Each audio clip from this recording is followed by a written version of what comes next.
தேவரீர் என் மேல கோபமா இருப்பீரோ. அல்லேலூயா. அப்போ ஆண்டவர் கோபமா இருக்கிறார் என்பதை இந்த வசனத்தில் இருந்து என்ன செஞ்சுக்கலாம், தெரிந்து கொள்ளலாம். அல்லேலூயா.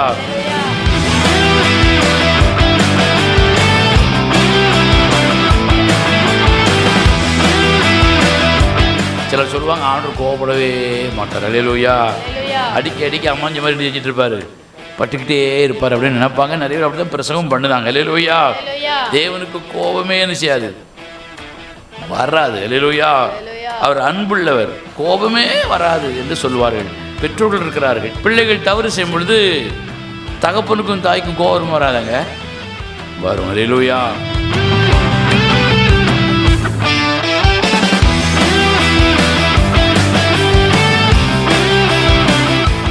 ஒரு கணவன் மனைவி குடும்பமாக இருக்கிறார்கள்.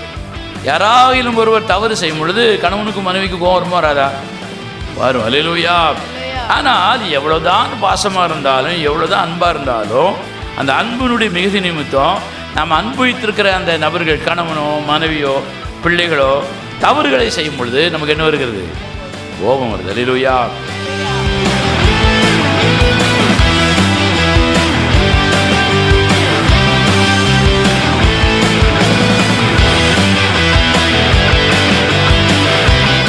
ஆனால் தாவீது சொல்கிறார், தேவனுடைய கோபம் டெய்லி தாவீதுக்கு மேலே நினைச்சுதான் இருந்தது. அல்லேலூயா.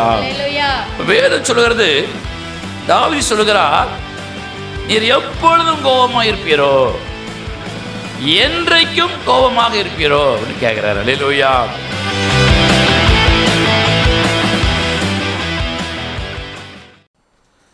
அல்லேலூயா. அல்லேலூயா. கர்த்தருடைய பரிசுத்த நாமத்திற்கு மகிமை உண்டாவதாக. அல்லேலூயா. எத்தனை பேர் சந்தோஷமாக இருக்கிறீங்க? சத்தமாக அனுப்பிச்சுங்க பார்க்கலாம். சத்தமாக நல்ல சொல்லுங்களேன். கடந்த சில வாரங்களாக அவனுடைய வசனத்தை ஒரு தலைப்பின் கீழே நாம் தியானம் பண்ணி கொண்டிருக்கிறோம். அல்லேலூயா. டெய்லி, ஆங்கிலத்தில் டெய்லி அப்படின்னு சொல்லுகிற ஒரு தலைப்பு. அது தமிழில் எப்படியெல்லாம் நம்ம தியானம் பண்ணியிருக்கிறோம்? முதல்ல தினம்தோறும், ரெண்டாவது நாள்தோறும், மூணாவது நாடோறும், நாலாவது நித்தம் நித்தம், ஐந்தாவது அனுதினமும், ஆறாவது என்றென்றைக்கும், போன வாரம் என்றென்றைக்கும், தினந்தோறும். அல்லேலூயா. தினந்தோறும் என்ன வந்தது? நெருக்கமும் வேதனைகளும். அல்லேலூயா. அடுத்தால் என்னது? நாள்தோறும் கண்ணீரின் பாதை. அடுத்தால நாடோறும் திகில் நிறைந்த ஒரு வாழ்க்கை. அடுத்தால நித்த நித்தம் சஞ்சலம் நிறைந்த ஒரு வாழ்க்கை. அடுத்தால அனுதினமும் தொய்ந்து சோர்ந்து போகிறதான ஒரு நிலைமை. அடுத்தால என்றென்றைக்கும் தள்ளி விடுவது போல ஒரு சோதனை. அல்லேலூயா. ஆண்டவர் நம்மகிட்ட இருக்காரா, நம்ம கூட வாராரா, அல்லது நம்மளை ஓரமாக தள்ளி விட்டுட்டு அவர் பாட்டு போயிட்டுருக்காரா அப்படின்னு சொல்லி பல கேள்வி என்ன செய்யும், சொல்லுங்க, வரும். இந்த மாதிரி கேள்விகளில் தான் நம்ம எப்படி இருந்தால் தேவன் நம்முடைய துக்கத்தையும் சஞ்சலத்தையும் சோர்வையும் தேவனுடைய தள்ளி விடுதலையும் ஆண்டவர் நமக்கு நடத்தின அந்த கண்ணீரின் பாதைகளையும் வேதனைகளையும் நெருக்கங்களையும் என்ன செய்வார், மாற்றுவார் அப்படின்னு சொல்லி சில காரணங்களை நம்ம தியானம் பண்ணோம். அல்லேலூயா. அப்போ இது வரைக்கும் எத்தனை பாயிண்ட் பண்ணியிருக்கோம்? 6 பாயிண்ட். எல்லாம் டெய்லி அப்படிங்கிற தலைப்பின் கீழே. அல்லேலூயா. இன்றைக்கும் கூட அதே ஒரு தலைப்பின் கீழே இன்னொரு வார்த்தையை நம்ம தியானம் பண்ணுவோம். அல்லேலூயா. வாசிக்க பார்க்கலாம். சங்கீதத்தின் புஸ்தகம் 85ஆம் சங்கீதம். திருப்பிக் கொள்வோம். சங்கீதத்தின் புஸ்தகம் 85ஆம் சங்கீதம் 4வது வசனத்தையும் 5வது வசனத்தையும் ஒரு வாசிங்க. 85 4 5. எங்கள் ரட்சிப்பின் தேவனே, எங்கள் ரட்சிப்பின் தேவனே, நீர் எங்களை திருப்பி கொண்டு வாரும், நீர் எங்களை திருப்பி கொண்டு வாரும், எங்கள் மேல் உள்ள உமது கோபத்தை, எங்கள் மேலுள்ள உமது கோபத்தை ஆரப்பண்ணும், என்றைக்கும் என்றைக்கும் எங்கள் மேல் கோபமாயிருப்பீரோ, எங்கள் மீது கோபமாக இருப்பீரோ, தலைமுறை தலைமுறை தலைமுறையாக உமது கோபத்தை நீடித்திருக்க பண்ணுவீரோ. அல்லேலூயா. அல்லேலூயா. இங்கே வேத வசனம் சொல்லுகிறது என்றைக்கும். என்னது? சத்தம் சொல்லுங்க பார்க்கலாம். என்றைக்கும் அப்படின்னு என்ன அர்த்தம்? டெய்லின்னு அர்த்தம். டெய்லின்னு என்ன அர்த்தம்? தினந்தோறும். தினந்தோறும் என்ன அர்த்தம்? நாள்தோறும் என்ன அர்த்தம்? நாடோறும் என்ன அர்த்தம்? நித்தம் நித்தம் என்ன அர்த்தம்? அனுதினம் என்ன அர்த்தம்? என்றைக்கும் என்ன அர்த்தம்? என்றைக்கும் அர்த்தம். அல்லேலூயா. டெய்லி தேவரீர் என் மேல கோபமா இருப்பீரோ. அல்லேலூயா. அப்போ ஆண்டவர் கோபமா இருக்கிறார் என்பதை இந்த வசனத்தில் இருந்து என்ன செஞ்சுக்கலாம்? தெரிந்து கொள்ளலாம். அல்லேலூயா. சிலர் சொல்லுவாங்க ஆண்டவர் கோபப்படவே மாட்டார். அல்லேலூயா. அடிக்கடி அம்மாஞ்ச மாதிரி செஞ்சுட்டு இருப்பாரு, பட்டுக்கிட்டே இருப்பார் அப்படின்னு நினைப்பாங்க. நிறைய பேர் அப்படி தான் பிரசங்கம் பண்ணுதாங்க. அல்லேலூயா. தேவனுக்கு கோபமே என்ன செய்யாது, வராது. அல்லேலூயா. அவர் அன்புள்ளவர், கோபமே வராது என்று சொல்வார்கள். அன்பு ஒரு மனிதனுக்கு அதிகமாக இருந்தாலே அந்த மனிதன் தவறு செய்யும்போது என்ன வரும்? கோபம் வரும். பெற்றோர்கள் இருக்கிறார்கள், பிள்ளைகள் தவறு செய்யும் பொழுது தகப்பனுக்கும் தாய்க்கும் கோபம் வராதாங்க? வரும். அல்லேலூயா. ஒரு கணவன் மனைவி குடும்பமாக இருக்கிறார்கள், யாராயிலும் ஒருவர் தவறு செய்யும் பொழுது கணவனுக்கும் மனைவிக்கும் கோபம் வருமா வராதா? வரும். அல்லேலூயா. ஆனால் எவ்வளோதான் பாசமாக இருந்தாலும் எவ்வளோதான் அன்பாக இருந்தாலும் அந்த அன்பினுடைய மிகுதி நிமித்தம் நாம் அனுபவித்திருக்கிற அந்த நபர்கள், கணவனோ மனைவியோ பிள்ளைகளோ தவறுகளை செய்யும் பொழுது நமக்கு என்ன வருகிறது? கோபம் வருது. அல்லேலூயா. ஆனால் தாவீது சொல்கிறார், தேவனுடைய கோபம் டெய்லி தாவீதுக்கு மேலே நினைச்சுதான் இருந்தது. அல்லேலூயா. கோபம் வரணும், கோபம் என்ன செய்யணும்? போயிடணும். அல்லேலூயா. வேதம் சொல்கிறது தேவனுடைய கோபம் ஒரே ஒரு நிமிஷம். எத்தனை நிமிஷமா? அந்த ஒரே நிமிஷம்தான். அந்த ஒரு நிமிஷம் 1000 வருஷம் போல் இருக்குது. அல்லேலூயா. ஆமாம், 6 மாதம் மாதிரி இருக்குது, 7 வருஷம் மாதிரி இருக்குது, 25 வருஷம் மாதிரி இருக்குது. பிறந்த நாள்லேருந்து தேவன் நம்ம மேலே எப்படி இருந்த மாதிரி இருக்குது? கோபமாக இருந்த மாதிரியே இருக்குது. அல்லேலூயா. வேதம் சொல்லுகிறது, தாவீது சொல்லுகிறார், நீர் எப்பொழுதும் கோபமாக இருப்பீரோ, என்றைக்கும் கோபமாக இருப்பீரோ அப்படின்னு கேட்குறாரு. அல்லேலூயா. இப்போ நீங்கள் கோபப்பட்டிருக்கீங்களா? ரொம்ப பேசுங்க, ஒன்றும் தப்பு இல்லை. நீங்கள் கோபப்பட்டிருக்கீங்களா? வீட்டில், வேலை செய்கிற இடத்துல, நம்ம குடும்ப உறவுகள் மத்தியில் கோபப்பட்டிருக்கீங்களா இல்லையாங்க? சொல்லுங்கள், கோபப்பட்டிருக்கீங்களா இல்லையா? கோபப்பட்டிருக்கிறோம். அல்லேலூயா. அப்போ இந்த கோபம் படுவது தவறல்ல. வேதம் சொல்கிறது கோபம் தேவனுடைய மகிமை என்ன செய்யணும்? விளங்க பண்ண வேண்டும். அல்லேலூயா.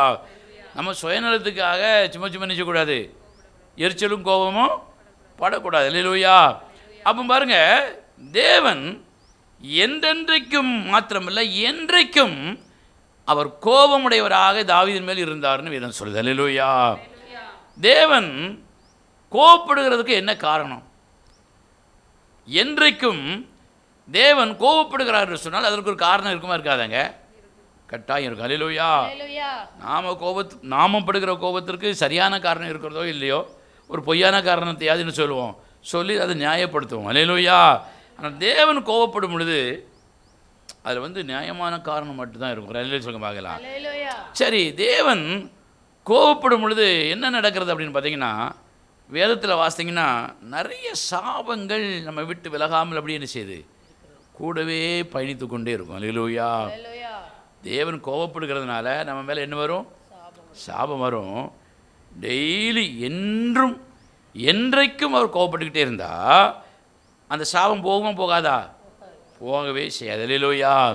உங்கள் வாழ்க்கையில் சாபம் போயிருக்கா, போகலையா, அது போயிட்டு போயிட்டு வருதா? அல்லேலூயா.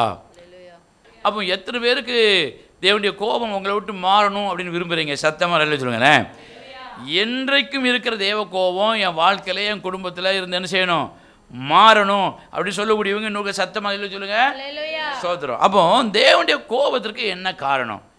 என்றைக்கும் தேவன் கோபப்பட்டு தள்ளி விடுவதற்கும் சாபத்தை அனுப்புவதற்கும் என்ன காரணம் அப்படின்னு பார்த்தீங்கன்னா, வேதத்தில் ஒரு சில வசனங்களை சொல்லி அதற்கு பின்பதாக தேவனுடைய கோபம் மாறுவதற்காக வேதம் என்ன சொல்கிறதோ தியானம் பண்ணுவோம். அல்லேலூயா. முதல்ல பாருங்கள், தேவனுடைய கோபம் தண்டனையாக சாபங்களாக நம் மீது விழுவதற்கான காரணம் என்னென்னு பார்த்தீங்கன்னா, ஒரு வசனத்தை வாசிங்க. உபாகமத்தின் புஸ்தகம் திருப்பிக் கொள்வோம். உபாகமம் 23ஆம் அதிகாரம் திருப்பிக் கொள்ளுங்கள். உபாகமத்தின் புஸ்தகம் 23ஆம் அதிகாரம் 3வது வசனத்தையும் 4வது வசனத்தையும் வாசிங்க. உபாகமம் 23 3வது வசனமும் 4வது வசனம் வாசிங்க. அம்மோனியனும்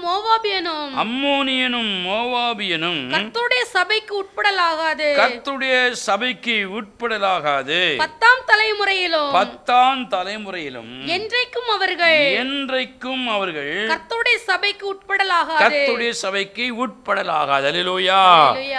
அம்மோனியனும் மோவாபியனும் என்றைக்கும் 10 தலைமுறைக்கு கர்த்தருடைய சபைக்குள்ள என்ன செய்யக்கூடாது? போகவே கூடாது, உள்ள வரவே கூடாது. அல்லேலூயா.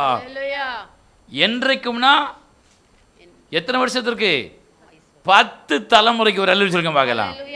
யாரு? அம்மோனியனும் மோவாபியனும் தேவனுடைய சபைக்கு வரவே கூடாது. அல்லேலூயா. வந்தாலும் என்ன செய்ய மாட்டாங்க? ஏற்றுக்கொள்ள மாட்டாங்க. ஒரு அல்லேலூயா சொல்லுங்க. ஏன்னா அவங்க மேல என்ன இருந்தது? தேவனுடைய கோபம், தேவனுடைய சாபம் இருந்தது. அல்லேலூயா. யார் மேல? அம்மோனியனும் மோவாபியனும். அல்லேலூயா. இந்த அம்மோனியனும் மோவாபியனும் யார் தெரியுமா? ஒரு வசனத்தை வாசிங்க. ஆதியாகமத்தின் புஸ்தகம் திருப்பிக் கொள்வோம்.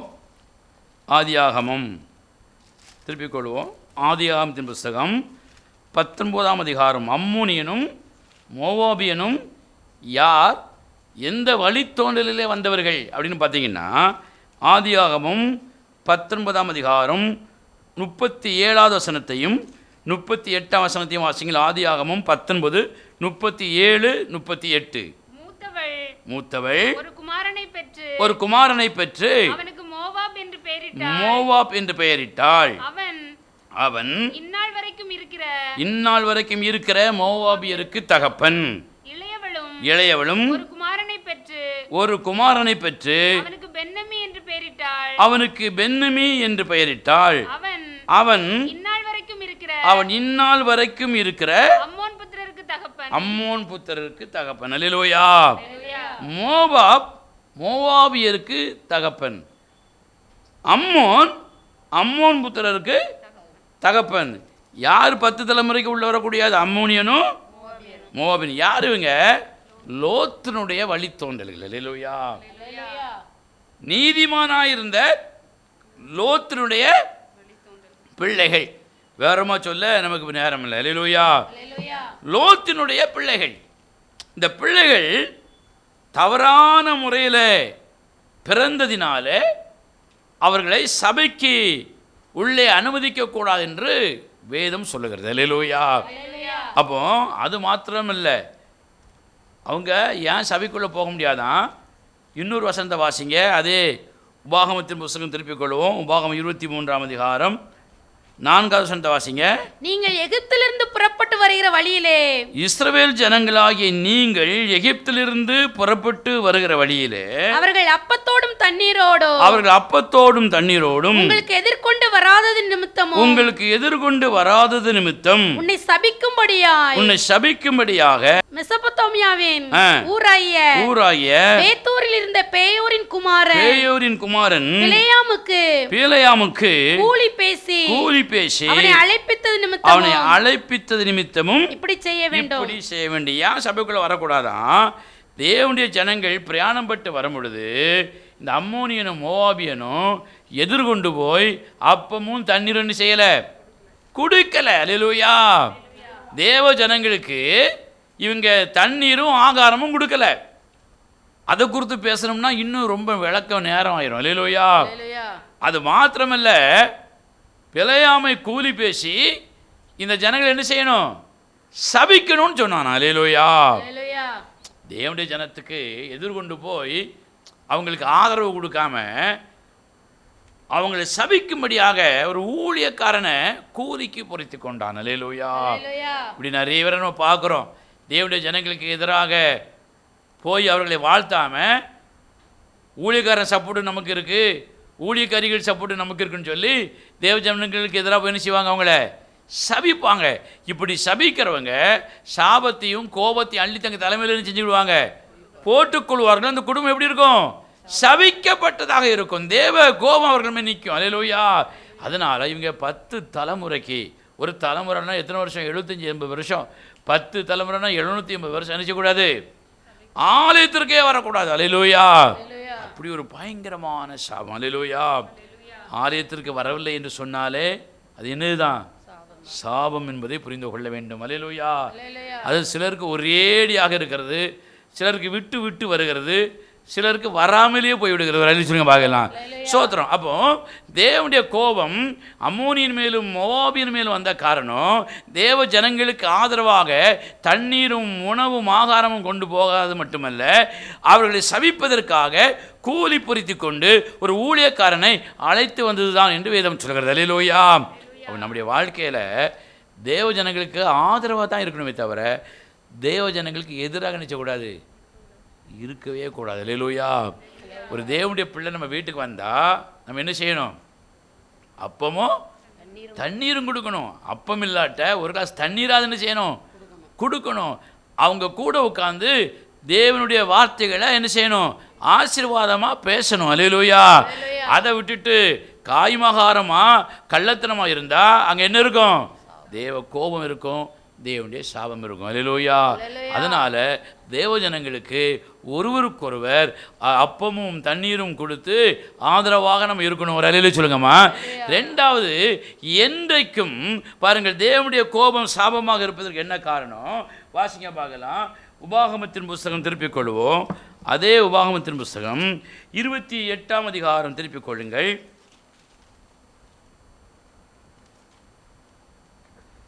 உபாகமத்தின் புஸ்தகம்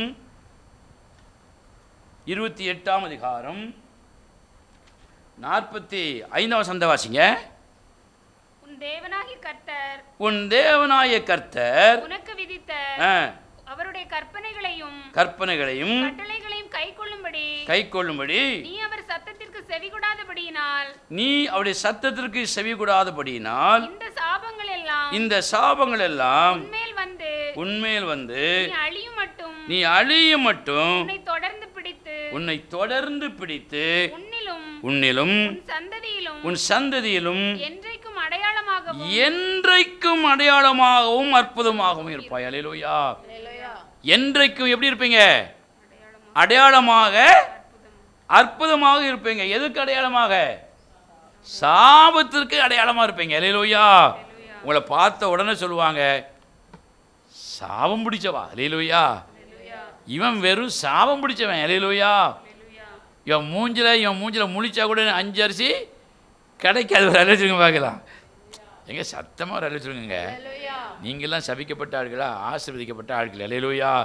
ஆனாலும் உட்கார்ந்துருக்கிறத பார்த்தா சாபம் முடிச்ச ஆட்கள் மாதிரி உட்கார்ந்துருக்கீங்க. ஒரு அல்லேலூயா சொல்லுங்க பார்க்கலாம். ஸ்தோத்திரம். நீங்கள்லாம் ஆசீர்வதிக்கப்பட்ட சத்தமாக ஒரு அல்லேலூயா சொல்லுங்கம்மா. வேதம் சொல்லுகிறது, உன் குடும்பத்தில் உன் மேலே வருகிற சாபம் என்றைக்கும் ஒரு அடையாளமாக இருக்குமா. அல்லேலூயா. என்ன போட்டாலும் நினைச்ச மாட்டேங்க, தீர மாட்டேங்க. அல்லேலூயா. என்னத்தை கொடுத்தாலும் ஆற மாட்டேங்க. ஒரு அல்லேலூயா சொல்லுங்க. என்றென்றைக்கும் சாபம் பிடித்த ஒரு நிலைமை. அல்லேலூயா. தேவ கோபத்தினாலே சாபம் பிடித்த ஒரு நிலைமை. அல்லேலூயா. எதுக்கு, ஏன் இந்த சாபம் என்றைக்கு நம்ம பிடிச்சிருக்கு? வாசிங்க பார்க்கலாம். ஒரு வசனத்தை வாசிங்க. உபாகமத்தின் புஸ்தகம் 28ஆவது அதிகாரம் அந்த 47ஆம் வசனத்தை வாசிங்க. சகலமும் பரிபூர்ணமாக இருக்கையில் நீ மனமகிழ்ச்சியோடும் களிப்போடும்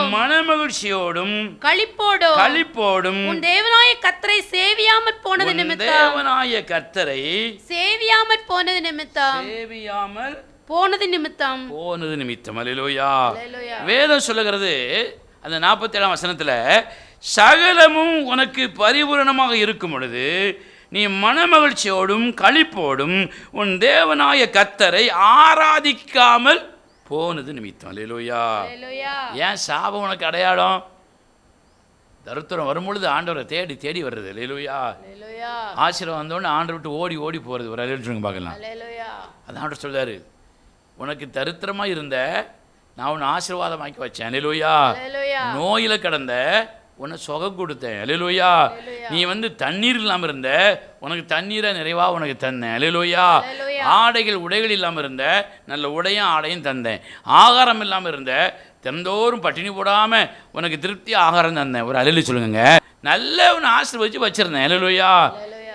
ஆசீர்வாதம் வந்த உடனே நீ என்ன செஞ்ச?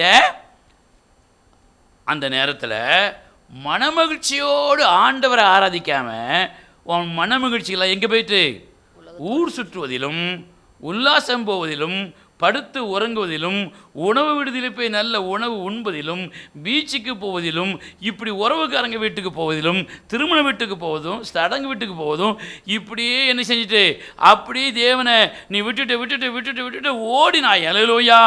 நீ மகிழ்ச்சியோடு தேவனை ஆராதிக்காம உன் மகிழ்ச்சி எல்லாம் எங்கே இருந்தது? ரோட்டில் இருந்தது. ஒரு அல்லேலூயா சொல்லுங்க பாருங்க. சத்தமாக ஒரு அல்லேலூயா சொல்லுங்க. உலகத்தில் இருந்துங்க, உன்னதமான தேவனோடு அது இல்லை. அப்படி நீ போனதுனால உன் வாழ்க்கையில் சாபம் எங்கே வந்திருக்கு? நீ அழியும் மட்டும் என்றென்றைக்கும் உன்னை தொடர்ந்து கொண்டே இருக்கிறது. அல்லேலூயா. இப்பமாவது ஆண்டவரே நான் அழியும் வரைக்கும் என்றைக்கும் இந்த சாபம் என்ன தொடருமாப்பா? வேண்டாம் ஆண்டவரே, நான் இன்றைக்கே மனம் திரும்புகிறேன். இனி மகிழ்ச்சியோடு மனமகிழ்ச்சியோடு உம்மை நான் சேவிப்பேன், உன்னை ஆராதிப்பேன் ஆண்டவரே என்று சொல்லி உங்களை அர்ப்பணித்தால் மெய்யாகவே இந்த சாபங்கள் எல்லாவற்றையும் தேவன் மாற்றுவார். அல்லேலூயா பார்க்கலாம். ரெண்டாவது, தேவ கோபம் சாபமாய் நம்ம மேலே விழுவதுக்கு என்ன காரணம்? நீங்கள் சகலமும் பரிபூரணம் உள்ளவர்களாக இருக்கும் பொழுது. அல்லேலூயா. விளங்கும்படி சொன்னால் சட்டைக்கு பஞ்சம் இல்லை, சாப்பாட்டுக்கு பஞ்சம் இல்லை, தூக்கத்துக்கு பஞ்சம் இல்லை, வீட்டுக்கு பஞ்சம் இல்லை, உறவுக்கு பஞ்சம் இல்லை, ஊர் சுற்றுவதுக்கு பஞ்சம் இல்லை, ஒன்றுக்கும் பஞ்சம் இல்லை. அல்லேலூயா. எதுக்கு மட்டும் பஞ்சம்? தேவனை ஆராதிப்பதுக்கு மட்டும் பஞ்சம். ஒரு சொல்லுங்க பார்க்கலாம். ஆண்டவரை ஆராதிக்காம இருந்ததுனால சாபம் நீ அழிய மட்டும் என்ன செய்யுது? ஒன்று தொடர்ந்து கொண்டு இருக்கிறது. அல்லேலூயா. ஆகவே என்றைக்கும் நீ எப்படி இருக்கிறாய்? சபிக்கப்பட்டவனாக சபிக்கப்பட்டவளாக இருக்கிறாய். அல்லேலூயா. அதனால் இப்போ இல்லை, எப்பவும் ஆண்டவரை மனமகிழ்ச்சி என்ன செய்யணும்?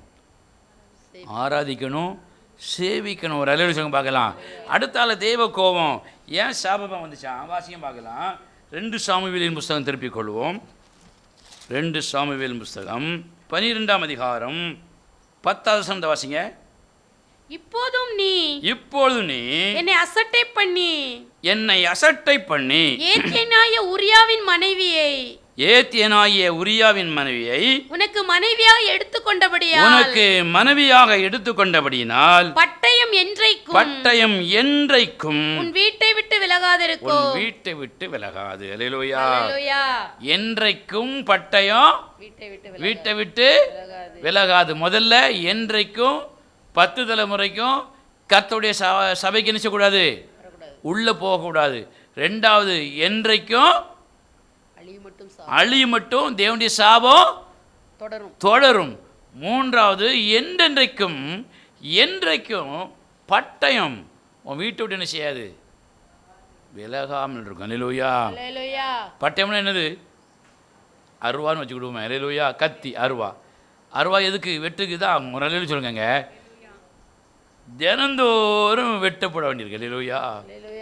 தினந்தோறும் வெட்டப்படுகிறோம், தினந்தோறும் குத்தப்படுகிறோம், தினந்தோறும் அடிக்கப்படுகிறோம். இப்படி ஒரு வாழ்க்கை. அல்லேலூயா. ஏன் வேதம் சொல்லுது? பிறருடைய மனைவியை தாவீது எடுத்துக்கொண்டதுனால அவனுக்கு இப்படி ஒரு சாபம் வேதம் சொல்லுது. அல்லேலூயா. நாம் பிறனுடைய மனைவியை எடுக்கிறோமோ இல்லையோ, பிறருடைய பொருட்களை அபகரித்துக் கொள்வதிலே ரொம்ப குறியாக இருக்கிறோம். அல்லேலூயா. ரொம்ப கவனமாக இருக்கணும். அல்லேலூயா. ஒருவேளை இதுவரைக்கு அறிந்தும் அறியாமலும் பிறருடைய பொருட்களை அபகரித்திருந்தால், பிடுங்கி பதுக்கி வைத்திருந்தால், அது தவறு என்று உணர்ந்து என்ன செஞ்சுக்கணும்? திருந்திக் கொள்ள வேண்டும். அல்லேலூயா. நிலமாக இருக்கலாம், வீடாக இருக்கலாம், ஒரு வாகனமாக இருக்கலாம், பணமாக இருக்கலாம், ஒரு பொன் நகையாக இருக்கலாம், ஒரு ஆடையாக இருக்கலாம், ஏதோ ஒன்று, ஒரு பென்சிலோ பேனாவோ, ஏதோ ஒன்று ஒரு வாட்சா கூட இருக்கலாம். அல்லேலூயா.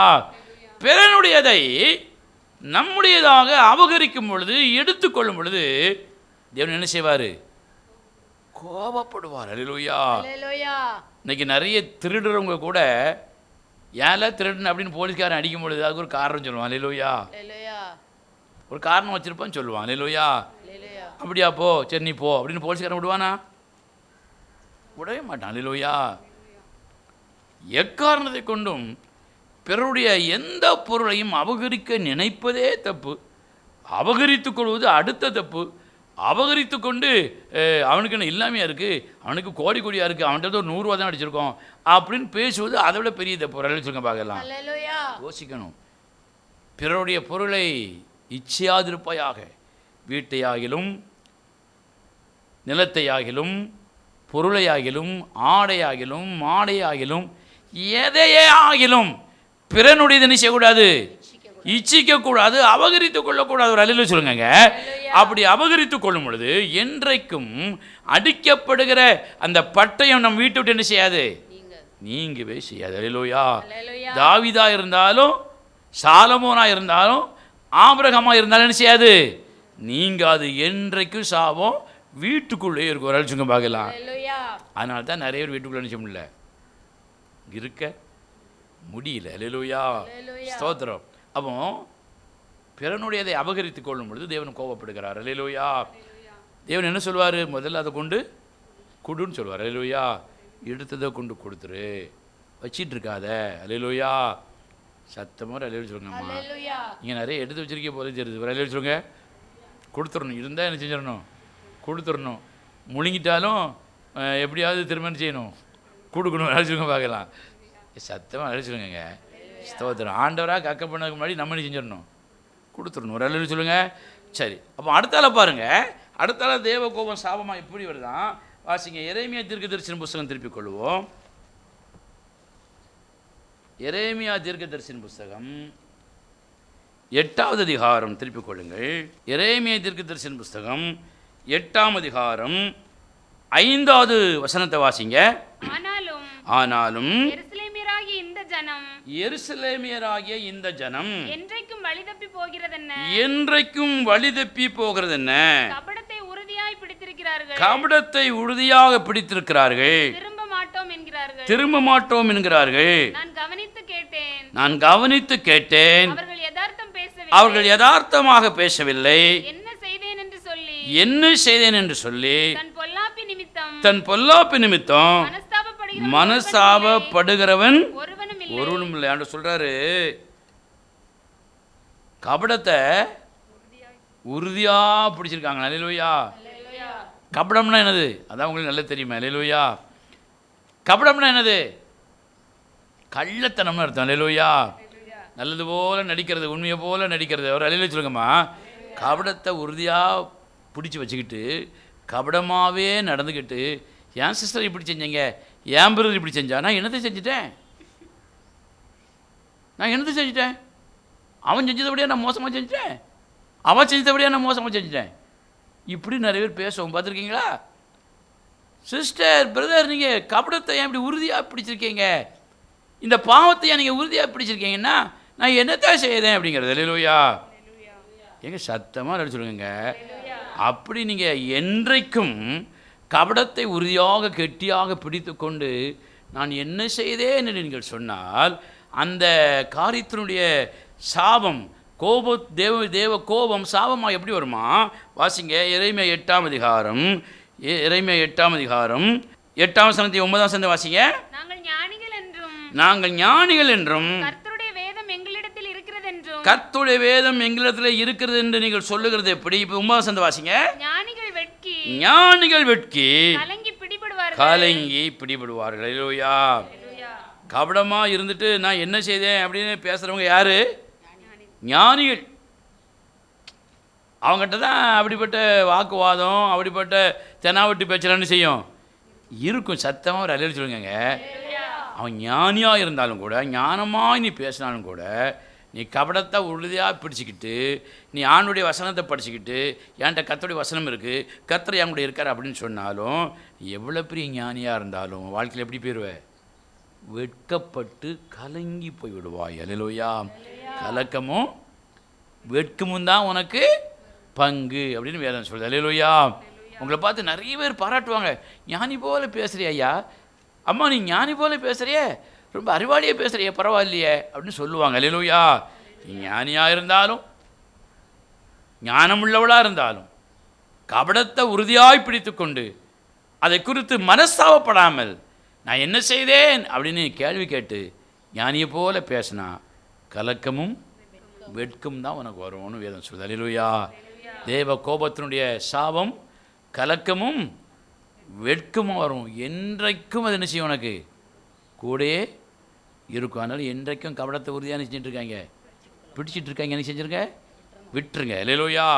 அடுத்தல பாருங்க, என்றைக்கும் தேவ கோபம் சாபமாய் வருவதற்கு ஒரு காரணம் என்ன, வாசிங்க பார்க்கலாம். ஆமோஸ் தீர்க்கதரிசன புஸ்தகம் திருப்பிக் கொள்வோம்.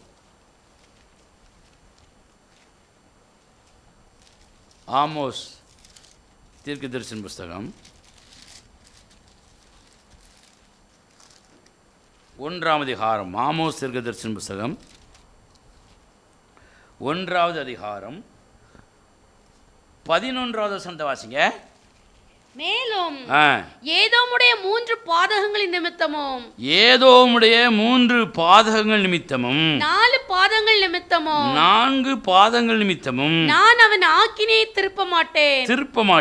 அவன் தன் சகோதரனை பட்டயத்தோட தொடர்ந்து தன் மனதை இரக்கமற்றதாக்கி தன் கோபத்தினாலே என்றைக்கும் அவனை பீறி போட்டு தன் மூர்க்கத்தை நித்திய காலமாக வைத்திருக்கிறானே. அல்லேலூயா. வேதம் சொல்லுது, சகோதரன் மேல தன் மனதை இரக்கமற்றதாக்கி என்றைக்கும் அவன் மேல நித்திய காலமாக கோபத்தோடு இருக்கான். அல்லேலூயா. யார் மேல? சகோதரன் மேல, சகோதரி மேல. அல்லேலூயா. இன்னைக்கு நிறைய பேரை பார்க்குறோம், தேவனுடைய பிள்ளைகள்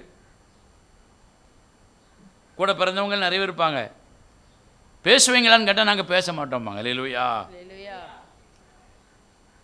ஒரு அக்கா இருக்கும், அது ஒரு அண்ணன் இருப்பான், ஒரு தங்கச்சி இருப்பாங்க, அது ஒரு தம்பி இருப்பாங்க. அல்லேலூயா. பிரதர் பேசுவீங்களா, சிஸ்டர் பேசுவீங்களா? பேசவே மாட்டோம், பல வருஷம் ஆச்சு. அல்லேலூயா. எங்க சத்தமாக ரல்லு சொல்லுங்க.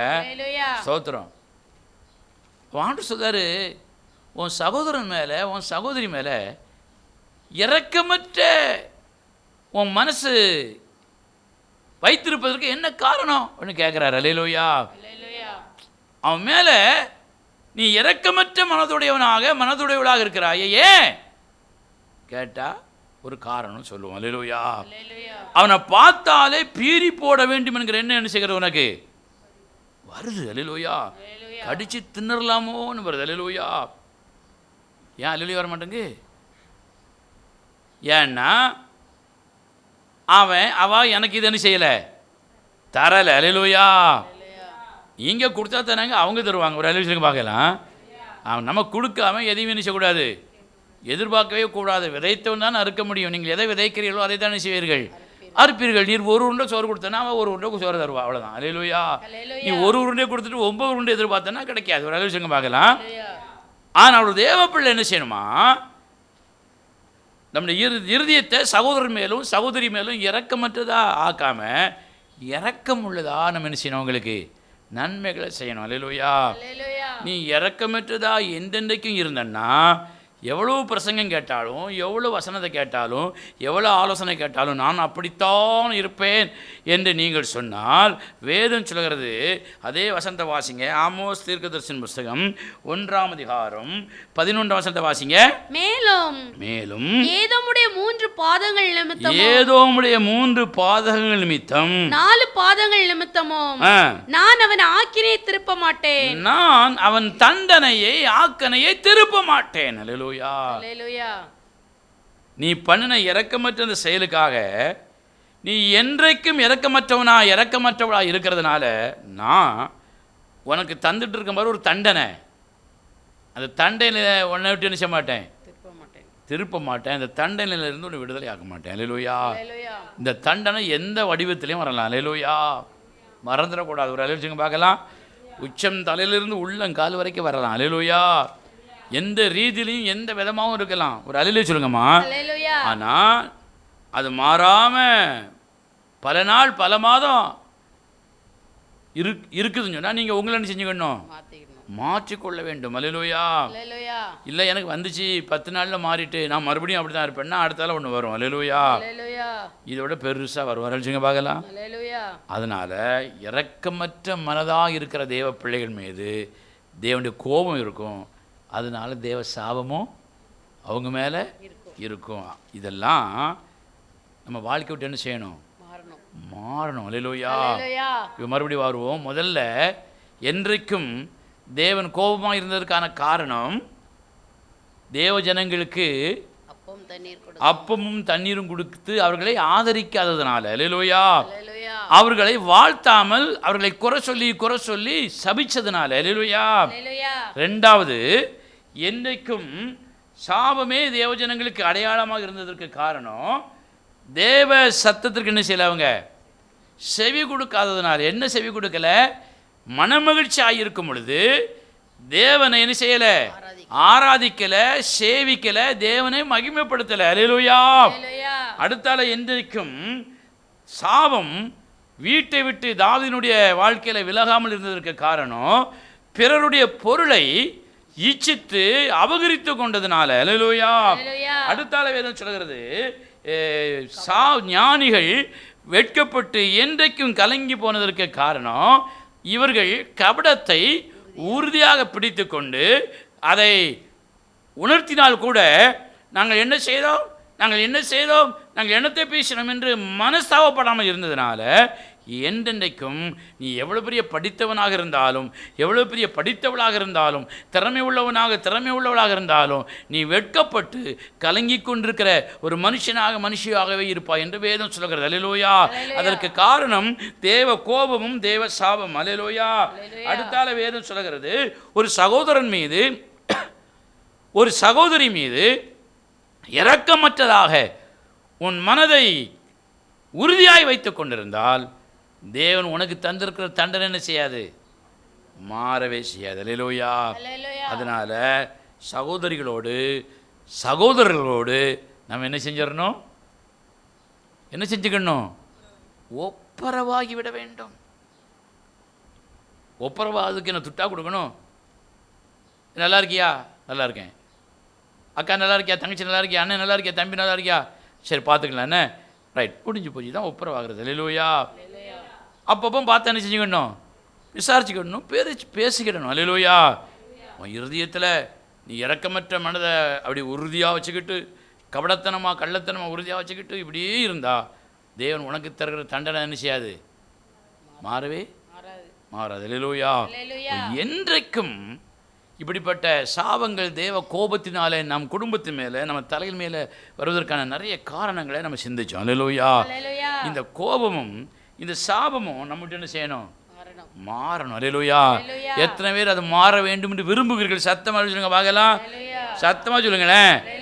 ஒரே ஒரு காரியத்தை சொல்லி நம்ம ஜெபிப்போம். வாசிக்க பார்க்கலாம். திருப்பிக் கொள்வோம். என்றைக்கும் இந்த தேவ கோபத்தின் சாபங்கள் மாறி ஆசீர்வாதமாக நம்முடைய வாழ்க்கை நிலைத்திருக்க வேண்டுமானால் வேதம் சொல்லுகிற ஆலோசனை என்ன? சங்கீதத்தின் புஸ்தகம் திருப்பிக் கொள்வோம். சங்கீதம் 37ஆம் சங்கீதம். சங்கீதத்தின் புஸ்தகம் 37வது சங்கீதம் திருப்பிக் கொள்வோம். 28ஆம் சந்த வாசிங்க. கர்த்தர் நியாயத்தை விரும்புகிறவர். கர்த்தர் நியாயத்தை விரும்புகிறவர். அவர் தமது பரிசுத்தவான்களை கைவிடுவதில்லை. அவர் தமது பரிசுத்தவான்களை கைவிடுவதில்லை. அவர்கள் என்றைக்கும் சொல்லுங்க, அவர்கள் என்றைக்கும் காக்கப்படுவார்கள். துன்மார்க்குடைய சந்ததியோ அறுப்புண்டு போய்விடும். அல்லேலூயா. நாம என்றைக்கும் தேவனுடைய ஆசீர்வாதங்களினாலே தேவனுடைய பாதுகாப்பினாலே நாமும் நம்முடைய சந்ததியும் குடும்பங்களும் பாதுகாக்கப்பட வேண்டும் என்று சொன்னால் வேதம் சொல்கிறது, தேவன் நியாயத்தை விரும்புகிறவர் மாத்திரமல்ல தம்முடைய பரிசுத்தவான்களை அவர் என்ன செய்வதில்லை? கைவிடுவதில்லை. அல்லேலூயா. என்றென்றைக்கும் கைவிடாதபடி காக்கப்படுகிற ஒரு மனிதன், ஒரு மனுஷி யார் என்றால், வேதம் சொல்லுகிறது அவங்க எப்படி இருக்கணும்? நீதியும் நியாயத்தையும் செய்கிற,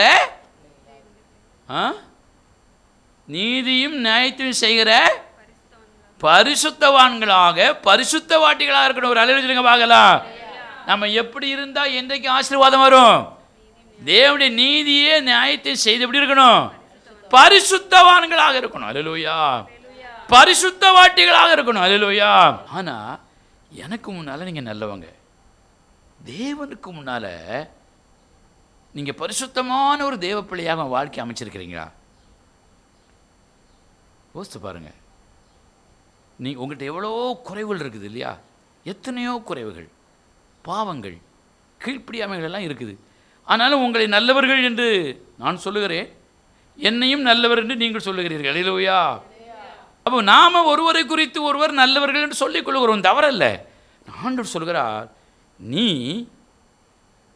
என்னுடைய பரிசுத்தவானா இருக்கணும். அல்லேலூயா. என்னை பொறுத்தவரையில் நீங்கள் நல்லவங்கன்னா பரிசுத்தம் பண்ணி வச்சுக்கிடுவோம். அல்லேலூயா. ஆண்டவர் சொல்லுகிறார், அந்த வசந்த வாசிங்க, சங்கீதம் 37ஆம் சங்கீதம் 28ஆம் வசந்த வாசிங்க. கர்த்தர் நியாயத்தை விரும்புகிறவர். கர்த்தர் நியாயத்தை விரும்புகிறார். அவர் தமது பரிசுத்தவான்களை கைவிடுவதில்லை. அவர் தமது பரிசுத்தவான்களை கைவிடுவதில்லை. அல்லேலூயா. அல்லேலூயா. யாருக்கு பரிசுத்தவானா இருக்கணுமா? தேவனுக்கு. தேவனுக்காக பரிசுத்தமாக வாழ்கிற பரிசுத்தவான்களாக பரிசுத்தவாட்டியா இருக்கணும். அல்லேலூயா. அல்லேலூயா. நாம ஒருவருக்கு ஒருவர் பரிசுத்தவான்களாக பரிசுத்தவாட்டிகள் என்ன செய்கிறோம்? இருக்கிறோம். பரிசுத்தவான்களாக பரிசுத்தவாட்டிகளாக முன்னேறி கொண்டிருக்கிறோம். அல்லேலூயா. ஆனால் தேவனுக்கு முன்பதாக தேவன் சொல்லணும், நீ என்னுடைய பரிசுத்தவான், நீ என்னுடைய பரிசுத்தவாட்டி. அப்படி எந்தென்றைக்கு உங்கள் வாழ்க்கையை நீங்கள் அமைத்து கொண்டால், நாம் அமைத்து கொண்டால், தேவன் நம்மை மாத்திரமல்ல நம்முடைய சந்ததியை என்றென்றைக்கு என்ன செய்வாராம்? பாதுகாத்து கொள்ளுவார். அல்லேலூயா. எதில் இருந்து பாதுகாத்து கொள்ளுவார்? சாபங்களிலிருந்து பாதுகாத்து கொள்ளுவார். வீட்டை விட்டு விலகாத பட்டைகளிலிருந்து நம்மை விடுவித்து பாதுகாத்து கொள்ளுவார். நாம் அழியும் வரை நம்மை தொடர்கிற பலவிதமான நெருக்கங்களிலிருந்து நம்மை விடுவித்து அது நம்மை தொடாதபடி நம்மை பாதுகாத்து கொள்ளுவார். தேவன் நமக்கு தருகிற தண்டனையை நிறுத்தி நம்மை பாதுகாத்து கொள்ளுவார். சபைக்கு வரக்கூடாது, சபைக்கு போகக்கூடாது என்கிற தடைகள் எல்லாம் மாறி தேவனுடைய சபையிலே போய் தேவனை மனமகிழ்ச்சியாக ஆராதிக்கக்கூடிய அளவில் தேவன் உங்களை கொண்டு வந்து சபையில் நிறுத்துவார். அந்த தடைகளை எல்லாம் மாற்றி உங்களை பாதுகாத்து கொள்ளுவார். அல்லேலூயா. ஏற தேவனுக்காக வாழுகிற தேவனுடைய பரிசுத்தவான்களை, பரிசுத்தவாட்டிகளை. அல்லேலூயா. நீங்கள் எல்லாம் தேவனுடைய பரிசுத்தவான்களாக, பரிசுத்தவாட்டிகளாக வாழ விரும்புகிறீர்களா? ஒரு அல்லேலூயா சொல்லுங்க பார்க்கலாம். ஸ்தோத்திரம். வேதம் யாரை தேவனுடைய பரிசுத்தவான், யார் தேவனுடைய பரிசுத்தவாட்டி அப்படின்னு சொல்லுது. அல்லேலூயா. ஒரு சில வசனங்களை பார்த்து நம்ம ஜெபிக்கலாம், வாசிக்க பார்க்கலாம். தேவனுடைய பரிசுத்தவான்கள் எப்படி இருப்பாங்களா? வாசிங்க. உபாகமத்தின் புஸ்தகம் திருப்பிக் கொள்வோம். உபாகமம் 33ஆம் அதிகாரம் 3வது வசனத்தை வாசிக்க பார்க்கலாம். மெய்யாகவே அவர், மெய்யாகவே அவர் ஜனங்களை சிநேகிக்கிறார். அவர் ஜனங்களை சிநேகிக்கிறார். அவருடைய பரிசுத்தவான்கள் எல்லாரும், அவருடைய பரிசுத்தவான்கள் எல்லாரும் உம்முடைய கையில் இருக்கிறார்கள். உம்முடைய கையிலே இருக்கிறார்கள். அவர்கள் உம்முடைய பாதத்தில் விழுந்து, அவர்கள் உம்முடைய பாதத்தில் விழுந்து உம்முடைய வார்த்தைகளினால் போதனை உம்முடைய அடைவார்கள். வார்த்தைகளினாலே போதனை அடைவார்கள். போதனை அடைவார்கள். அல்லேலூயா. அல்லேலூயா. வேதம் சொல்லுகிறது, தேவனுடைய பரிசுத்தவான்கள் எல்லாம் யாருடைய கையில் இருக்கிறார்கள்? தேவனுடைய கையிலும் தேவனுடைய ஊழியக்காரர்கள் கையில் என்ன செய்கிறாங்களா? அடங்கி இருப்பார்கள். அல்லேலூயா. தேவனுடைய பிள்ளைகள், பரிசுத்தவான்கள் தேவனுடைய கையிலும் தேவனுடைய ஊழியக்காரர் கையில் என்ன செய்வாங்க? அடங்கி இருப்பாங்க. அடங்கி இருந்து தேவனுடைய பாதத்தில் அமர்ந்திருந்து போதனைகளை கேட்டுக்கொண்டு வருகிற தேவ மனிதன் கொடுக்கிற போதனைகளினாலே, வார்த்தைகளினாலே என்ன செய்வாங்க? போதனை அடைவார்கள். அந்த போதனைகளை கேட்டு என்ன செய்வாங்க? கீழ்ப்படிவார்கள். அல்லேலூயா. ஒன்று, தேவனுடைய கையில் இருந்து போதனைகளை கேட்கணும். அல்லேலூயா. இல்லை தேவனுடைய ஊழியக்காரன் கைக்குள்ளே இருந்து என்ன செய்யணும்? போதனைகளை கேட்கணும். அல்லேலூயா. எப்படியும் கேட்கலாம். ஒரு அல்லேலூயா சொல்லுங்க. நீங்கள் தேவனுடைய கையில் இருந்தாலும் தேவன் உங்களுக்கு நியமித்திருக்கிற ஊழியக்காரன் கையில் ஆலோசனையை கேட்கும் பொழுது உங்களுக்கு எப்படி இருக்கும்? ஆசீர்வாதமாக இருக்கும். அது எப்படின்னு கேட்டிங்கன்னா, மோசே, ஆரோன், மிரியாம் 3 வரையும் பார்க்கும் பொழுது ஆண்டவர் சொன்னார், நான் மோசையோடும் பேசுகிறேன், உங்களோடும் பேசுகிறேன். 2 பேர்ட்டையும் தான் பேசுகிறாரு. என் கூடயும் பேசுவார், உங்ககிட்டையும் பேசுவார். அல்லேலூயா. ஆனால் உங்களோடு பேசுவது போல என் கூட பேச மாட்டார். என் கூட பேசுவது போல் உங்களை நினைச்ச மாட்டார், பேச மாட்டார். வித்தியாசம் உண்டு. அல்லேலூயா. ஆகவே தேவன் உங்களோடு எவ்வளோ பேசினாலும் தேவனுடைய ஊழியக்காரருடைய கரத்தின் கீழையும் தேவனுடைய வார்த்தையின்படியே ஒரு போதனையை, ஒரு ஆலோசனையை கேட்டு நீங்கள் நடந்தால் வேதம் சொல்கிறது, நீங்கள் தான் யார்? தேவனுடைய பரிசுத்தவான்கள், பரிசுத்தவாட்டிகள். அல்லேலூயா. தேவனுடைய வேதத்திலிருந்து என்ன செய்யணும்? போதனைகளை கேட்கணும். அல்லேலூயா. தேவன் உங்களுக்கு போதனை தந்தாலும் சரி, உங்களை நடத்துகிற தேவனுடைய ஊழியக்காரர் உங்களுக்கு போதனை தந்தாலும் சரி, 2 பேரும் எங்கிருந்து தான் போதனை தருவாங்க? வேதத்திலிருந்து, தேவன் தன்னுடைய வார்த்தையிலிருந்து தான் அந்த போதனை கொடுப்பார். அல்லேலூயா. வேறு எங்கேருந்து நினைச்ச மாட்டார், கொடுக்கவே மாட்டார். அல்லேலூயா. தேவனுடைய பரிசுத்தவான்கள், தேவனுடைய பரிசுத்தவாட்டிகள் தேவனிடத்திலும் தேவனுடைய ஊழியக்காரரிடத்திலும் தேவனுடைய வார்த்தைகள் மூலமாக போதனை கேட்டு போதனைகளை அடைந்து தங்கள் வாழ்க்கையிலே அவர்கள் வாழும் பொழுது நீங்கள், உங்கள் சந்ததி என்றென்றைக்கும் தேவனால் என்ன செய்யப்படும்? பாதுகாக்கப்படும். அல்லேலூயா. கடன் பிரச்சனை, வியாதி பிரச்சனை, தரித்திர பிரச்சனை, அவமான பிரச்சனை, நிந்தைகள் பிரச்சனை, இன்னும் வெளியே சொல்ல முடியாத என்னெல்லாம் பிரச்சனை உண்டோ எல்லா பிரச்சனைகளிலிருந்தும் தேவன் தம்முடைய பரிசுத்தவான்களை, பரிசுத்தவாட்டிகளை பாதுகாத்து கொள்ளுவார். அந்த சந்ததி பிள்ளைகளின் பிள்ளைகளை செய்வார், பாதுகாத்து கொள்வார். அல்லேலூயா. அடுத்தால பாருங்கள், தேவனுடைய பரிசுத்தவான்கள் எப்படி இருப்பாங்களாம்? வாசிங்க பார்க்கலாம்.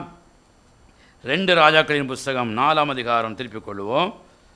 2 ராஜாக்கள் 4ஆம் அதிகாரம் 9ஆம் வசனத்தை வாசிங்க. அவள் தன் புருஷனை நோக்கி இதோ நம்மிடத்தில் எப்போதும் வந்து போகிற தேவனுடைய மனுஷனாகிய இவர் பரிசுத்தவான் என்று காண்கிறேன். அல்லேலூயா. யார? எலிசாவை குறித்து ஒரு பெண் சொல்லுகிறாள், ஒரு ஊர்லேயே மதிப்புடைய ஒரு பெண் சொல்லுகிறாள், இவர் யாரு? பரிசுத்தவான். அல்லேலூயா. எப்படிப்பட்ட பரிசுத்தவான்? தேவனுடைய மனுஷனாகிய இவர். அல்லேலூயா. தேவனுடைய மனுஷனாகிய இவர் தேவனுடைய பரிசுத்தவான். ஒரு அல்லேலூயா சொல்லுங்க பார்க்கலாம் என்று சொல்லி எலிசாவை குறித்து சாட்சி கொடுத்தாள். அல்லேலூயா. இதே போல உங்களெல்லாம் நிறைய பேர் செய்யணும், சாட்சி கொடுக்கணும். ஆவிக்குரிய விஷயத்தில் சாட்சி கொடுக்கணும். ஆவிக்குரிய பிரகாரமான சாட்சி என்ன? தேவனுடைய மனுஷனாகிய, தேவனுடைய பிள்ளையாகிய, விசுவாசியாகிய, தேவனுடைய ஊழியக்காரனாகிய இவர்கள் யாரு? பரிசுத்தவான்கள். அல்லேலூயா. அப்படி பரிசுத்தவான்கள்னு பேர் ஏன் அவனுக்கு வந்ததுன்னா நிறைய இருக்குது. முக்கியமான ஒன்று நான் சொல்கிறேன், வாசிக்க பார்க்குறேங்க. வாசிக்கலாம். 2 ராஜாக்களின் புஸ்தகம் 4ஆம் அதிகாரம் திருப்பிக் கொள்வோம். 4ஆம் அதிகாரம் 32வது வசனத்துக்கு வாருங்கள். 32ஆம் வசனம் வாசிங்க. எலிசா வீட்டிற்குள் வந்தபோது, எலிசா கனம் பொருந்திய அந்த ஸ்திரீயினுடைய வீட்டிற்கு வந்த பொழுது, இதோ அந்த பிள்ளை, அவளுடைய மகன், அவன் கட்டிலின் மேல் செத்து கிடந்தான். கட்டிலின் மீது செத்து கிடந்தான். அல்லேலூயா. நேரம் ரொம்ப வேகமா போகுது. அல்லேலூயா. பரிசுத்தவான் அந்த பெண் வீட்டுக்கு வராரு. எலிசா ஏன் வராருன்னா, அந்த பொம்பளைக்கு நிறைய நாள் குழந்தை இல்லை, ஜெபம் பண்ணி ஒரு குழந்தை என்ன செஞ்சுது? கிடச்சிது. இப்போ அந்த குழந்தை என்ன செஞ்சுட்டு? செத்து போய் கிடக்குது. அல்லேலூயா. அப்போ எலிசா வீட்டுக்கு வந்து பார்க்காரு, குழந்தை செத்து போய் கிடக்குது. அல்லேலூயா. உடனே கூட உட்காந்து தாயாரம்மா தாயாரன்னு செய்யலை, அடித்தாரா? இல்லை. அது போயிட்டாரம்மா போயிட்டாருன்னு அடித்தாரா? அடிக்கலை. அல்லேலூயா. உடனே ஃப்ரீசர், ஒரு ஆள் இறந்து போச்சுன்னா நம்ம என்ன செய்வோம்? உடனே ஃப்ரீசர் வாங்குவோம். அல்லேலூயா. ஆனால் எலிசாவை பாருங்க, அந்த 2 ராஜாக்களின் புஸ்தகம் 4ஆம் அதிகாரம் 35ஆம் வசனத்தை வாசிங்க. அவன் எழுந்து அறை வீட்டிலே இங்கும் அங்கும் உலாவி திரும்ப கிட்ட போய் அவன் மேல் குப்புறப்படுத்தான். எலிசா செத்து கிடக்கிற அந்த பையன்கிட்ட சுற்றி அங்கெங்கும் போனார். அல்லேலூயா. நான் நினைக்கிறேன் ஜோமனிகிட்டே போயிருப்பார். அல்லேலூயா. அந்த பிணத்தை சுற்றி வந்திருப்பார். ரூமுக்குள்ளே அங்கங்கே ஏசப்பா ஸ்தோத்திரம் கர்த்தாவே ஸ்தோத்திரம் என்ன செய்யணும் ஜோமனிகிட்டே வந்திருப்பார். அப்படி வந்து அவன் மேலே என்ன செஞ்சாராம்? குப்புறப்படுத்தாரு. அப்பொழுது அந்த பிள்ளை 7 தரம் தும்மி தன் கண்களை திறந்தான். இப்போ நீங்க வாசிங்க, அடுத்த வசனத்தை வாசிங்க. அப்பொழுது அவன் கேயாசியை கூப்பிட்டு அந்த சுனேமியாளை அழைத்து கொண்டு வா என்றான். அவளை அழைத்து கொண்டு வந்தான். அவள் அவனிடத்தில் வந்தபொழுது அவன் உன் குமாரனை எடுத்துக்கொண்டு போ என்றான். அப்பொழுது அவள் உள்ளே போய் அவன் பாதத்திலே விழுந்து தரை மட்டும் பணிந்து தன் குமாரனை எடுத்துக்கொண்டு வெளியே போனாள். மகனை எடுத்துக்கொண்டு போனாள். அல்லேலூயா. பரிசுத்தவான் எப்படி இருக்கான் பாருங்க. செத்து போன அந்த பிணத்து மேல படுத்து ஜெபம் பண்ணி செத்தவன் என்ன செஞ்சிட்டான்? உயிரோடு எழுப்பிட்டான். அல்லேலூயா. நாம பரிசுத்தவான்களாக விசுவாசிகளாக இருந்தா, ஊழியக்காரங்களாக இருந்தா, ஆவிக்குரீதியா செத்து கிடக்கிற விசுவாசிகளை தேவஜனங்களை என்ன செய்யணும்? உயிரோடு எழுப்பணும். அல்லேலூயா. அல்லது அறகுறையா இழுத்துக்கிட்டு கிடக்கிற விசுவாசிகள்கிட்ட போய் காலை வச்சு 2 மிதிச்சு உள்ள மூச்சு என்ன செஞ்சு வந்துடக்கூடாது, அடக்கம் பண்ணிட்டு வந்துடக்கூடாது. அல்லேலூயா. அப்போ விசுவாசி தேவனுடைய ஊழியக்காரன் செத்தவனை உயிரோடு எழுப்பணுமே தவிர உயிரோடு இருக்கிறவங்க என்ன செய்யக்கூடாது? சாகடிச்சிடக்கூடாது. அல்லேலூயா. இதுக்கெல்லாம் சும்மா எல்லாராலையும் என்ன செய்யாது? முடியாது. அதுக்குன்னு ஒரு கிருபை, அதுக்குன்னு ஒரு தனித்துவம் தேவஜனங்களுக்கு என்ன செய்யணும்? வேணும். அல்லேலூயா. பரிசுத்தவான் தேவனிடத்தில் அந்த வார்த்தைகள் கேட்டு, மனிதனிடத்தில் இந்த வார்த்தைகள் கேட்டு போதனை அடைந்து கீழ்ப்படிவார்கள். 2வது பரிசுத்தவான் மரித்து கிடக்கிற விசுவாசிகளை தேவஜனங்களை போய் பார்த்து சந்தித்து உயிரோடு என்ன செய்யணும்? எழுப்பணும். அல்லேலூயா. ஒரு ஆளையாவது உயிரோடு எழுப்பியிருக்கீங்களா? ஆனால் நிறைய பேரை சாகடிச்சிருப்பீங்கன்னு எனக்கு தெரியும். அல்லேலூயா. ஆமாம். ஆனால் உயிரோடு ஒரு ஆள் என்ன செய்யலை, இதுவரைக்கும் எழுப்பலை. அல்லேலூயா. எழுப்பியிருந்தா இங்கே எழுப்பியிருந்த ஆத்துமாக்கெல்லாம் பின்னால் ஷேரில் என்ன செஞ்சுருக்கோம்? உட்கார்ந்துருக்கோம். அல்லேலூயா. நீங்கள் எழுப்பின ஆத்மா ஏதாவது இருக்கான்னு பாருங்கள். எங்கள் சத்தம் அல்லேலூயா சொல்லுங்க. நான் தானே சபையை கூப்பிட்டு வந்தேன். சபைக்கு கூப்பிட்டு வந்ததெல்லாம் ஒரு ஆத்துமாரோடையா? அல்லேலூயா. நான் அப்படி பார்த்தா எத்தனை பேர் கன்வென்ஷன் கூட்டத்துக்கு துட்டு போட்டு கூட்டிகிட்டு போய் எத்தனை புரோட்டா, எத்தனை இட்லி, எத்தனை தோசைலாம் வாங்கி கொடுத்து எத்தனை ஆயிரக்கணக்கில் செலவழிச்சிருக்கேன் தெரியுமா? ஒன்றும் இல்லை. அல்லேலூயா. ஆத்துமா அறுவடை என்பது பயங்கரமான ஒரு வேலை. அல்லேலூயா. அது சபைக்கு கூட்டிக் கொண்டு வருவது மாத்திரம், அது ஒரு முதல் வேலை. அவ்வளோதான். ஒரு பிள்ளைய பள்ளிக்கூடத்தை கொண்டு சேர்க்குறோம், அவனை படிக்க வச்சு ஆளாக்கி பாஸ் பண்ணி அவனை கிரேட் கொடுக்குறது யார்? வாத்தியார். ஒரு அல்லேலூயா சொல்லுங்கம்மா. எங்கள் சத்தமாக அல்லேலூயா சொல்லுங்க. ஒரு நாள் பிள்ளை வரல, அடுத்த நாள் கூப்பிட்டு வரணும், கூட்டிக்கிட்டு வந்துக்கிட்டே இருக்கணும். அது ஏன் வரலங்கிற அந்த ஒரு பணியையாவது ஊழியத்தை ஒழுங்க செய்யுங்க. அல்லேலூயா. உங்களால் போதனை தான் கொடுக்க முடியாட்டாலும் ஒரு ஆத்மாவை கூட்டிகிட்டு வரக்கூடிய வேலையாவது ஒழுங்க செய்யுங்களேன். ஒரு நாள் கூட்டிகிட்டு வந்துட்டு பெருமை அடையில் என்ன விஷயம் இருக்கா? சரி, போன ஞாயிற்றுக்கிழமை கூப்பிட்டு வந்தியோ, இந்த ஞாயிற்றுக்கிழமை காணலையே. போன திங்கக்கிழமை கூப்பிட்டு வந்தியோ, இந்த திங்கக்கிழமை காணலையே. போன வேலைக்கிழமை வந்துச்சு, இந்த வேலைக்கிழமை வரலையே. எங்கே போச்சு? அப்போ அதை அறுவடை பண்ணணும். அல்லேலூயா. கூட்டி கொண்டு வைக்கிற வேலையாவதுன்னு செய்யுங்க. ஒழுங்காக செய்யுங்கம்மா ஐயா, ஒழுங்காக செய்யுங்க. அல்லேலூயா. குடும்பமாக செய்யுங்க, உறவுகளாக செய்யுங்க, நண்பர்களாக செய்யுங்க. அல்லேலூயா. அப்படி கொண்டு வந்துட்டிங்கன்னா ஊழியக்காரர் கொடுக்குற போதனைகள், தேவனுடைய வார்த்தைகள் மரித்தவன் என்ன செய்யும்? உயிரோடு எடுப்போம். அல்லேலூயா. பார்க்கலாம். அப்போது நாம் தேவனுடைய பரிசுத்தவானாக இருந்தால் செத்து கிடக்கிற, பின்வாங்கி போன, விழுந்து போன ஆத்துமாக்கள் நிறைய இருக்குது. அல்லேலூயா. அப்போ அந்த ஆத்துமாக்களை எழுப்பணும்னா கர்த்தருடைய வார்த்தை என்கிற ஜீவனுள்ள அந்த காரியத்தை கொண்டு போகணும். அல்லேலூயா. அந்த ஜீவனுள்ள அந்த பவர் உங்கள்கிட்ட இருந்தால் தான் அந்த ஆத்துமா உயிரோடு என்ன செய்யும்? எழும்பும். இல்லைன்னா உங்களையும் சேர்த்துன்னு செஞ்சிடும், குழிக்குள்ளே கூட்டிக்கிட்டு போயிடும். அல்லேலூயா. எழும்ப முடியாது. அதனால் நீங்கள் இன்னிலிருந்து நல்ல பரிசுத்தவானா, பரிசுத்தவாட்டியா உங்களை என்ன செய்து கொள்ளுங்கள்? தேவனுடைய பரிசுத்தவாட்டியாக மாற்றிக்கொள்ளுங்கள், பரிசுத்தவான்களாக மாற்றிக்கொள்ளுங்கள். நீங்கள் என்றென்றைக்கும் என்ன செய்வீர்கள்? காக்கப்படுவீர்கள். உங்கள் சந்ததி, பிள்ளைகளின் பிள்ளைகள் என்றென்றைக்கும் என்றைக்கும் என்ன செய்யும்? காக்கப்படும். எத்தனை பேருக்கு புரிந்தது? ஒரு அல்லேலூயா சொல்லுங்க பார்க்கலாம்.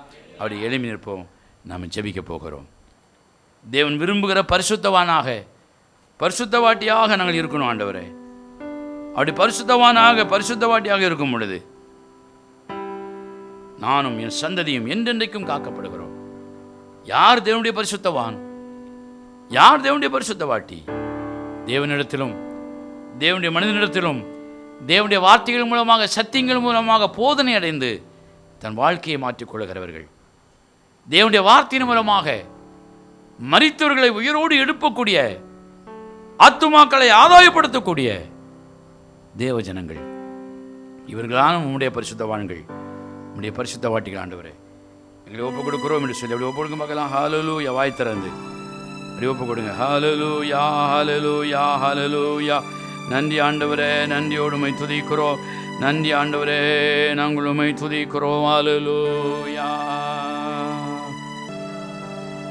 வேதம் சொல்லுகிறது, தேவனை தெரிந்து கொண்டதற்கான ஒரு நோக்கம் இருக்கிறது. அது தேவனுக்காக ஜனங்களை நான் ஆதாயப்படுத்துவதற்காக.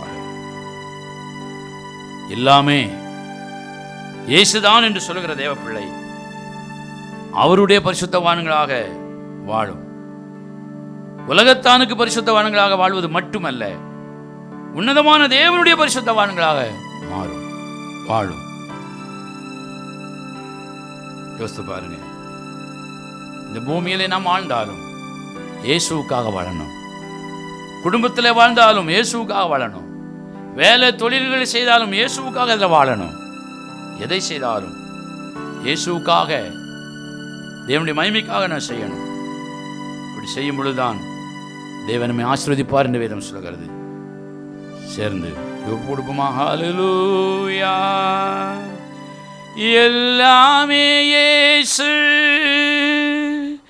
என் இயேசு, எல்லாம் இயேசு, இயேசு, இயேசு, எல்லாம் எல்லாமே இயேசு, இயேசு, எல்லாம் இயேசு, இயேசு, இயேசு, எல்லாம் இயேசு, இயேசு, இயேசு. அந்தகார இருளினின்று ஆச்சரிய ஒளி கலைத்தார். அந்தகார இருளினின்று ஆச்சரிய ஒளி கலைத்தார்.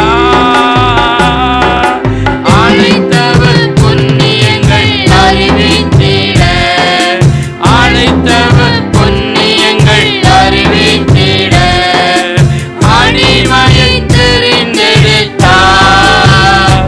இங்க அடிமையை தெரிந்தெடுத்தார். எல்லாமே இயேசு, என் இயேசு, எல்லாம் இயேசு, இயேசு, இயேசு, எல்லாம் இயேசு, இயேசு, இயேசு. எல்லாம் கரங்களை கத்திர மகிமைப்படுத்துவோம். ஹல்லேலூயா, ஹல்லேலூயா, ஹல்லேலூயா, ஹல்லேலூயா, ஹல்லேலூயா, ஹல்லேலூயா. ஸ்தோத்திரம். ஜெபிக்கலாம்.